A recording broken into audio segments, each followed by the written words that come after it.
بسم اللہ الرحمن الرحیم۔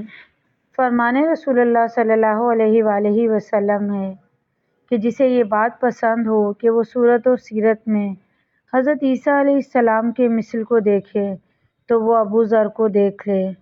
زہد و تقویٰ میں بے مثال، علم و عمل میں یکتا، حضرت جندب بن جنادہ ابو ذر غفاری رضی اللہ تعالیٰ عنہ کا شمار جلیل القدر صحابہ کرام میں ہوتا ہے۔ آپ رضی اللہ تعالیٰ عنہ وعدہ نبھاتے، وصیت پوری فرماتے، لوگوں سے بلا ضرورت میل جول رکھنے سے کتراتے، حق بات بیان کرنے میں کسی ملامت کرنے والے کی ملامت سے خوفزدہ نہ ہوتے اور نہ ہی حکمرانوں کے رعب و دبدبے سے گھبراتے۔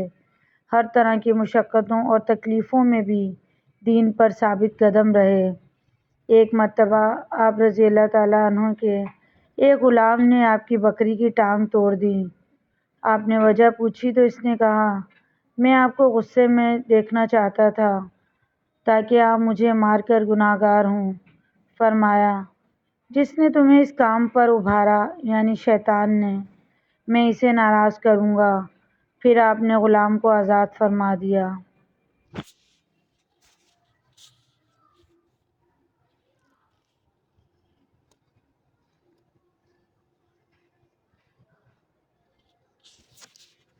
سونا چاندی اپنے پاس جمع رکھنا آپ کو سخت ناپسند تھا۔ ایک مرتبہ حضرت امیر معاویہ رضی اللہ تعالیٰ عنہ نے امتحاناً آپ کے پاس رات کے وقت 1000 دینار بھجوائے۔ آپ نے سارے دینار صبح ہونے سے پہلے صدقہ کر دیے۔ ایک دفعہ کسی نے آپ سے پوچھا، آپ دوسروں کی طرح اپنی جائیداد کیوں نہیں بناتے؟ ارشاد فرمایا، مجھے امیر بننے کی خواہش نہیں ہے۔ ایک شخص نے آپ رضی اللہ تعالیٰ عنہ کے پاس حاضر ہو کر کچھ مال پیش کیا تو آپ نے فرمایا، میرے پاس دودھ کے لیے ایک بکری، سواری کے لیے گدھا، خدمت کے لیے بیوی ہے اور ایک چادر ضرورت سے زائد ہے، جس کی وجہ سے خوفزدہ ہوں کہ کہیں مجھ سے اس کا حساب نہ لے لیا جائے۔ ایک مرتبہ حضور نبی کریم صلی اللہ علیہ وآلہ وسلم نے ارشاد فرمایا، اے ابو ذر، تم نیک آدمی ہو، عنقریب میرے بعد تم پر آزمائشیں آئیں گی۔ آپ نے عرض کی، راہ خدا کی آزمائشیں؟ ارشاد فرمایا، راہ خدا میں۔ عرض کی، حکم الہی کو خوش آمدید۔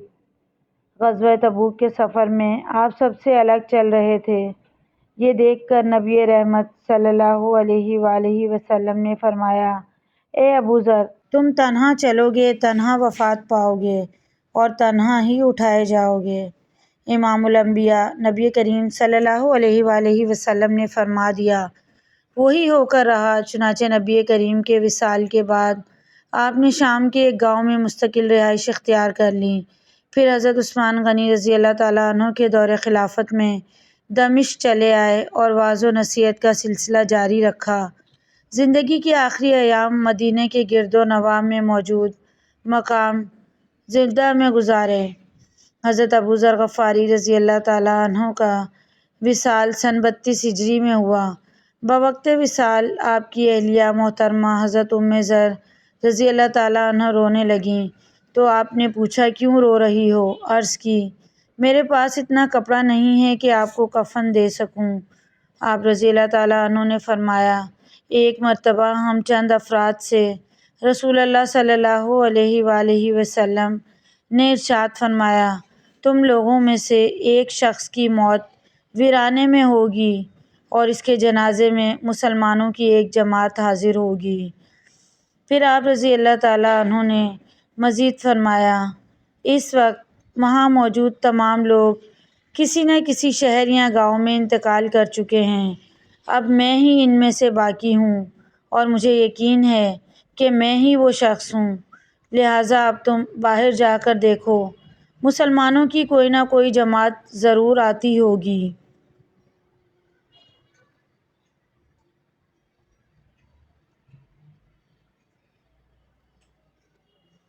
حضرت ام ذر رضی اللہ تعالیٰ عنہ باہر رستے پر انتظار کر رہی تھیں کہ ایک قافلے کے آثار نظر آئے۔ قافلہ قریب آیا تو حضرت ام ذر رضی اللہ تعالیٰ عنہ نے فرمایا، ایک مسلمان اپنی آخری سانسیں لے رہا ہے، تم اس کے کفن دفن کا بندوبست کرو۔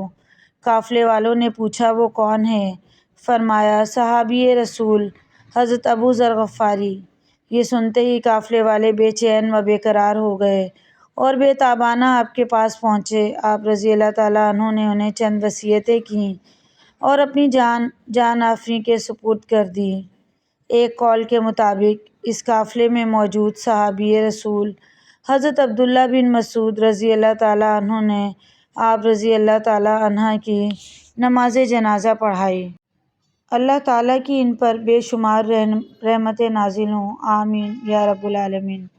مزید ایسی اچھی ویڈیوز کے لیے چینل کو ضرور سبسکرائب کریں۔ ویڈیو پسند آئے تو لائک شیئر کمنٹ کیجیے۔